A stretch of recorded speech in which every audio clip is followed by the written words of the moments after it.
So nothing has changed our perception of Mars more than the space age. And by the space age, I mean the dawn of people sending spacecraft to the planets.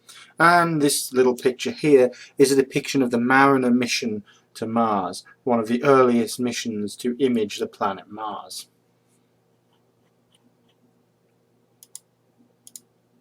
So the 1960s space age started with really the race to get to the moon, but probes were sent all over the solar system. They were sent to pretty much every planet in the solar system was attempted to be visited with the Mariner series of probes, apart from Uranus and Neptune. Well, and Pluto, if at that time you were counting Pluto. But the 1960s really saw a huge upswing in exploration, and the US and Soviet programs actually competing against one another meant that lots and lots of probes were launched. The first probes launched to Mars were launched between 1960 and 1964, and they were actually Russian, and all of them failed. Russia, it turns out, had far more success with Venus, as I mentioned previously in our Venus talk. So in the 60s, many missions were launched, and this is the year, the mission, and the nation who launched it, and whether it was a success or a failure. Some of these are double failures due to them being launched together. So as you can see, USSR had a fair amount of failures, America had a fair amount of luck, with a few failures here and there, most of them on launch. And then around the late 70s, after the Viking missions, apart from a brief foray by Russia to go and look at the Phobos missions, which both failed upon entering orbit, there was a large gap, and nobody went back to look at Mars until 1992 with USA's Mars Observer mission. And that mission spectacularly failed, losing what was essentially $1 billion communications and Earth observation satellite on its way to Mars, and actually preempted and started off the idea of better, faster, cheaper spacecraft for the American Mars program. And then the Mars Global Surveyor and Pathfinder missions which actually landed the first rover on Mars occurred, and the various missions listed here were conducted, all the way up to the Spirit and Opportunity, and then the Curiosity Mars Science Laboratory rover. And here's a modern timeline of Mars missions for this decade. Mars Odyssey is a current probe in orbit around the planet. ESA's Mars Express, Mars Reconnaissance Orbiter, all of these currently operational in orbit of Mars. MAVEN is an aeronomy orbiter, which means it's studying the high atmosphere of Mars. And then we have the ESA Trace Gas Orbiter on its way there. And there's a lot of controversy about what will follow in terms of orbital exploration of Mars. We need to not forget about orbital exploration. All of the rovers need orbiting spacecraft to guide them and to communicate with Earth effectively. Most of Mars exploration has been done from orbit, and we should not forget about those orbiters. More orbiters will be needed in the future, and we've learned far more than we ever have from the rovers. Obviously for geology, it's great to get these rovers. So Spirit and Opportunity fit here. Here's the current Mars Science Laboratory. But no one's really talking about orbital work, and they should be. But here's the plan. Find water, look for habitable environments for possible future human colonization, and then look for more signs of life that might be on the planet. We are currently somewhere here at the beginning, looking for water on Mars. Now, I'm not going to go too mad on the timeline of discovery here involving Mars, but the early Mariner probes were sent all over the solar system and conducted the first systematic mapping of the Martian surface. Their instrumentation was limited, and they basically had television cameras and flew around the planet, taking television pictures, recording them, and then transmitting those pictures back. and they were very poor quality, and the instrumentation on board didn't give us a whole picture of Mars itself. And here's the kind of pictures that were sent back from the early Mariner probes. And these seriously disappointed astronomers. They were still hoping for seas of water, even though they kind of thought it wasn't there.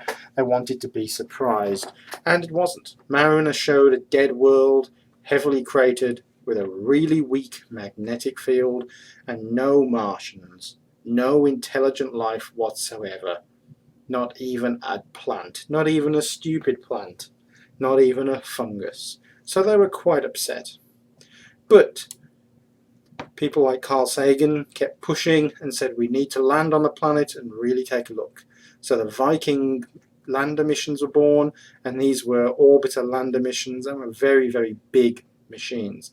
And they had cameras, spectrometers, weather packages, digging claws, and a really sophisticated release labeling life science experiment put on board. Viking 1 touched down in 20th of July 1976, and Viking 2 on 11th of April 1980. And here's what they looked like. This is the orbiter component, and here's the aeroshell that contained the actual lander. And there's the lander. Visitors to the Smithsonian, or indeed, I believe, even the Cleveland Science Museum can actually see objects like this. There's a few mock-ups all over the country of this particular lander, and it's quite a large piece of equipment. Here's the digging claw, and this would actually shoot out and grab a piece of the Martian surface, pull it in, drop it into this equipment here, and that would actually do this labeled release experiment. And there's some heaters to heat up the material that it picks up and just experiment with it in general. And there's the view that came from Viking. It was a desert, basically, with lots of rocks covered in red dust and weathered by the wind. Now, something I do want to point out is the colours that you see in the Viking imagery may look different to the colours that you see in later images from later rovers. That is because the actual colour on the cameras was calibrated differently in each case. It doesn't mean that the conditions on the surface have changed. It was the calibration of the cameras from the 1970s to the modern cameras that really show you difference in the colours. The colours that we're looking at, that you see with your eye, would probably be more akin to the kind of colours from the more modern cameras, rather than this deep orange from the 70s cameras. And there's the kind of thing that was done. This is a piece of the spacecraft, a shroud that came off of the digging claw, but the digging claw came out, dug this trench, and pulled back a piece of soil in, and that soil has been a source of controversy for a very, very long time, since it gave some very strong positive life results, and probably a little too strong, and then stopped. And a lot of people thought that there was life in the soil. A lot of people think it's a chemical reaction. Some people think that the system was just broken. That is a talk within itself. But there was very little activity after the Viking landers and orbiters until about 1997, when Pathfinder returned and landed in the equatorial region of Ayers Vallis and started to look around and drive about and contact with rocks, and had a spectrometer on the front that could actually measure the makeup of these rocks. And there's the little rover, rather a large radio-controlled car, essentially. And it would drive to the rocks and measure them. This was then followed by Mars Global Surveyor, a mission that I worked on personally, and you can actually follow the link on the course page to the paper that I published on this, involving Mars dust storms. This spacecraft lasted from 1996 to 2006 and was basically a replacement for the failed Mars Observer in many ways. But it gave us a daily global survey of the atmosphere, a whole image of the entire surface of the planet every day between March and August, and had a whole array of surface and atmospheric observing instruments on board. And this little zoom in There's the spacecraft in orbit about Mars. This animation I've made. And there we have it. And there's the array of various packages that were underneath the probe. A thermal emission spectrometer, that's standard these days, a camera, a Mars orbital laser altimeter, this is where those coloured maps of the different altitudes of the planet came from, and a system to relay all the information home.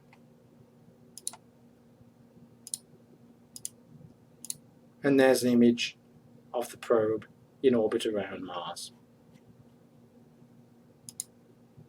And basically what these probes do is go into a polar mapping orbit, sweep over the planet, image every centimetre of it, and you can then take an image and look at it, and you can get a corresponding spectrum. So here is an absorption spectrum we've discussed before. This is in wave number, this is inverse centimetres, this is a different way of expressing wavelength, and we can actually look at the spectra. This here is telling us that there are 10 different spectra here, all laid one on top of the other. This is spacecraft clock, and this is LS196. So you could go back to the earlier diagram of Mars' orbit and tell which time of year this spectrum was actually taken. And there's the actual absorption spectrum of carbon dioxide in the atmosphere.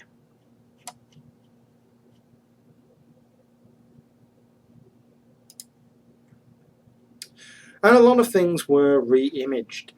Back in the 1970s, the Viking probes, the early Mariner and Viking probes imaged many parts of the planet. One of those images was picked up by a journalist, not an astronomer, a journalist, and said, "Doesn't this look like a face?" And this was the image.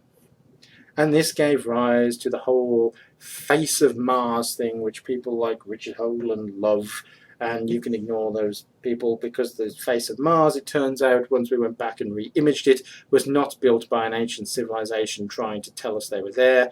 It was a subsided hill in a floodplain. And here it is from one angle, and here it is later in the day with a shadow on it. Sorry, no little space friends building pyramids. We saw evidence of water with later missions. These are riverbeds and gullies. There's possible gullies being formed by water just under the surface of Mars. And these features have actually been seen to change from one image to the next, from 1 week to the next. And evidence of riverbeds. If you actually look at this landform here and compare it to riverbeds on the Earth, they're very similar. So the evidence for Martian water has been increasing and increasing. We also see that if we image objects from day to day, we can see changes in them. And imaging this particular wall showed that at one point these dark streaks were absent. These are actually rocks falling down the side of the cliff face on Mars. We're at the 200-meter scale here. For the first time we could take a large-scale image. Here we're looking at an area which is predominantly sand dunes from a reconnaissance photo, and we can zoom in on it and we can take a better look at that region. And that's what that region looks like if you zoom in. We actually discovered that there are sort of water gullies here. There is water being leached from the surface here, and is actually probably due to some kind of subsurface heating, and it's causing water to flow. And this is very recent flowing. There are eroded craters here, teardrop-shaped craters, as a result of water erosion. And here, as I said before, changing features. We can see possible subsurface heating causing water to flow just beneath the surface of the planet. And this is from April 2005 to July 2002 to April 2005. So it's quite a slow process. And as I pointed out before, falling boulders from crater walls. So these are two images of the same place. one in November 2003, another in December 2004, and you can see these tracks have changed. The Martian wind has weathered away the old tracks, and new tracks have formed as boulders fall down the hill and actually excavate a bit of dust as they fall. More landforms. Lots of geology and surface features. There's the face re-imaged. And there's one of the famous pyramids that pseudoscientists love so much. And as it says in my not-so-subtle title, please have your eyes tested if you believe that this is a pyramid. But our imagery is now so good that we can actually see the rovers that are sitting on the planetary surface and direct them to things we find of interest. So here we have actual tracks in the dust left by the Mars rover Opportunity. This is the feature they call Duck Bay, and the rover is driven over here and is actually on the edge of this rover. No, sorry, on the edge of this crater. Here's the camera mast shadow, and here's Opportunity, the probe itself. Here's the little rover sitting on the edge of this enormous crater. And this is seen from orbit. This isn't an artist's impression, this is actually imaged by an orbiting spacecraft. So Mars exploration rovers landed in 2004, and they looked a little bit like Wall-E without arms. And they saw much the same as we saw from Pathfinder. One of the irritations as a Mars scientist is that these craft keep landing in the same places. They always land on a floodplain somewhere in the equatorial region. It would be nice if we landed a rover somewhere on the polar region where we should hope to actually find water ice. There has been one Mars polar lander to date, and that landed at about 60 degrees and was not a rover. So it is a source of personal frustration that we don't land in places where we're much more likely to find water.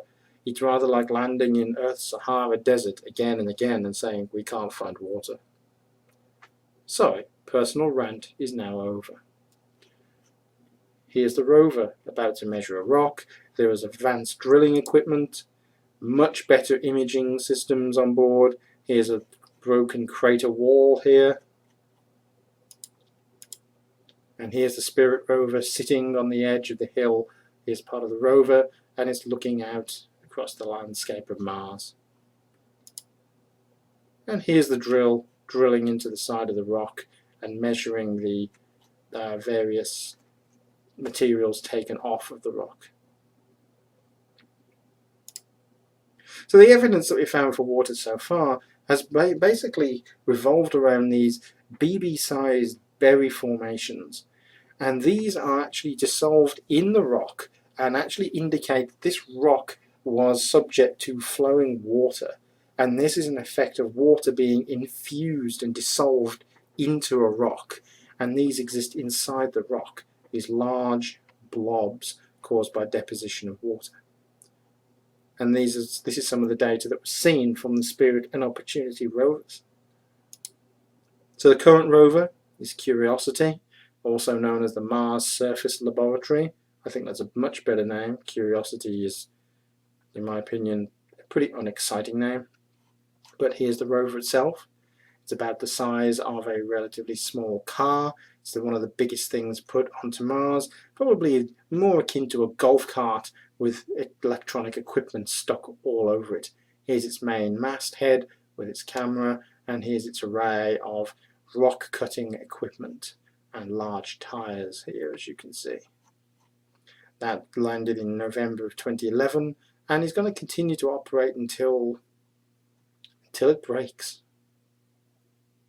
And one of the things about driving a Mars rover is you can't drive these in real time. You send these rovers a signal, they move a few feet, and then they stop, and you re-image, and then you send it another signal, and it moves another few feet, and it stops, and then it looks at its new location.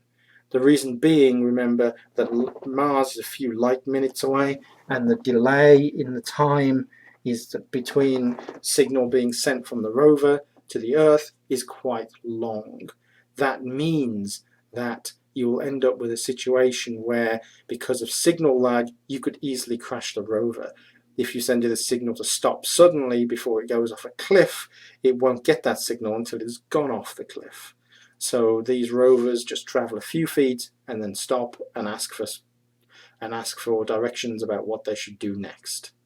So any thoughts you had about maybe stunt driving a rover across the surface of Mars, you can forget them now. So the weather features of Mars are very, very prominent. As I said, a lot of early astronomers actually observed Mars and saw the changing features. Those changing features were really dust storms and clouds forming on the planet, or in the planet's atmosphere. And here you can see on any given day clouds forming over high altitude objects, such as the volcanoes here, and clouds forming in the low altitude areas of Hellas Basin.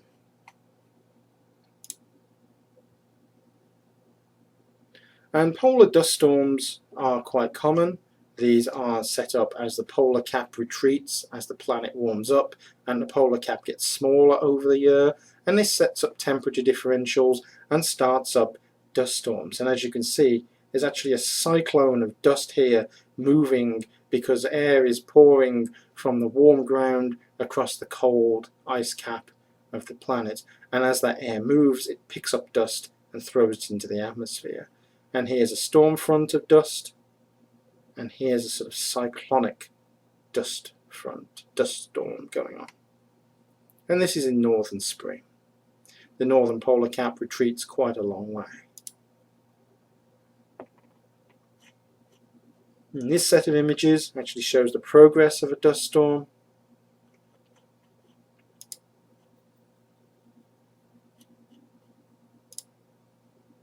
There we go. You can see this dust storm curl around and deposit dust over the polar cap. And when you deposit dust on the polar cap, it actually changes the way that polar cap responds to light. You're reducing the albedo, you're reducing the brightness of the polar cap, so it's not reflecting as much light away and can actually melt faster when it's infused with dust. Now look carefully at this image. What do you actually see? I'll tell you what you see. You see a long tail and a dark patch and a lighter patch.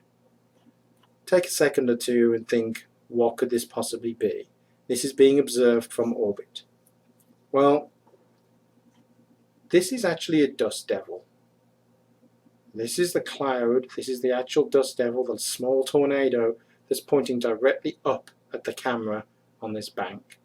This is the shadow of the dust devil, and this long trail that's left behind, this is where the dust devil has moved across the surface of the planet and has actually cleared dust out of its way. It's actually picked up the dust and redeposited it somewhere else. So this is a mini tornado moving across the surface of Mars. So clouds on Mars. We've seen a few clouds. Clouds are predominantly carbon dioxide or water, and they form over some of the major topographic regions and during spring around the poles. You get a few clouds around the poles in southern spring, and they usually sit between 2 and 55 kilometers above the surface. And here's some pretty extreme clouds. You can see these clouds forming in the same place next to the polar cap again and again. But more spectacular than the clouds are the global dust storms of Mars. And this is one of the things to remember about Mars. It's one of the only planet we know of which has a dust storm that completely covers the planet. When one of the early Mariner missions went to Mars, when it got to the planet, a global dust storm started, and they only got a couple of images at the surface before the entire planet was obscured by dust. So dust is one of the things that really defines Mars. The dust itself is a sandy sort of concoction, very much like very fine sand, but can also become as fine as cigarette smoke. And that dust can be picked up and deposited all over the planet. So you can see here we're in June 26, 2001, and this was the last time a truly global dust storm was seen. Heavy dust storms have been seen since, but this was the last time the planet was completely enshrouded by dust. So by June 26th, clear planet. By September 2001, the entire planet is obscured by dust. And this dust is basically ferric oxide. It's a red colour. As you see, the entire planet is covered in a reddish hue. That is because the dust itself is a ferric oxide. It's basically rust. It's the same thing that you'll get off of a pickup truck from the 70s if you go and hit it. All that brown, rusty oxide that falls off, same stuff all over the surface of Mars. The entire surface is rusty. And then the winds pick up that rust and they throw the light particulates everywhere. And this dust is a serious problem to future explorers. It's a lot finer than most people will tell you. It's not just like sand, it won't just settle, it can be as fine as cigarette smoke.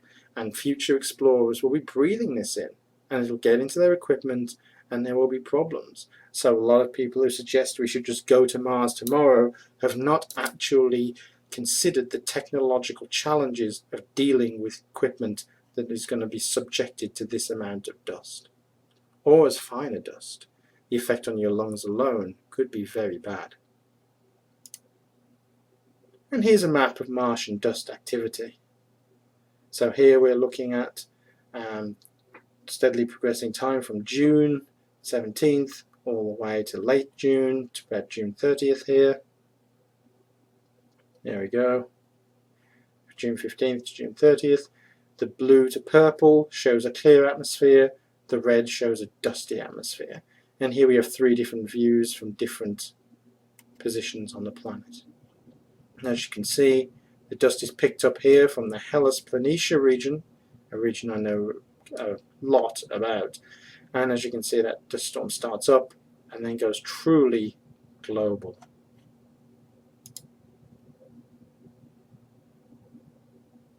And there we have the full-blown global dust storm on Mars. As you can see, a lot of activity is centered around the Hellas region of Mars. And Hellas is actually a very important region when we're looking to predict Martian dust storms.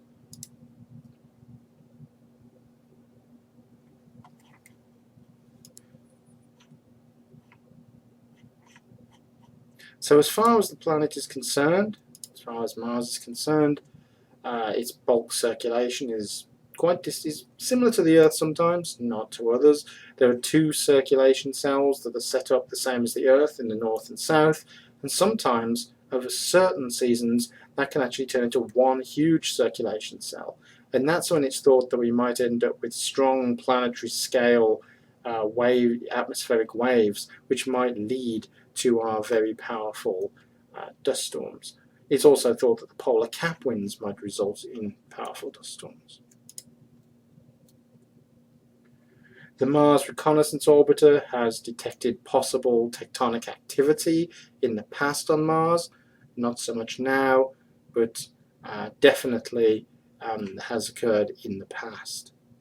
And as we discussed before in terms of life on Mars, the possibility of past life on Mars, the discovery of the blueberry formations, the very BB-sized spheres, and high-resolution electron microscopy has found possible ovoids, as they're referred to, which may be bacteria on the 20 to 100 nanometer scale.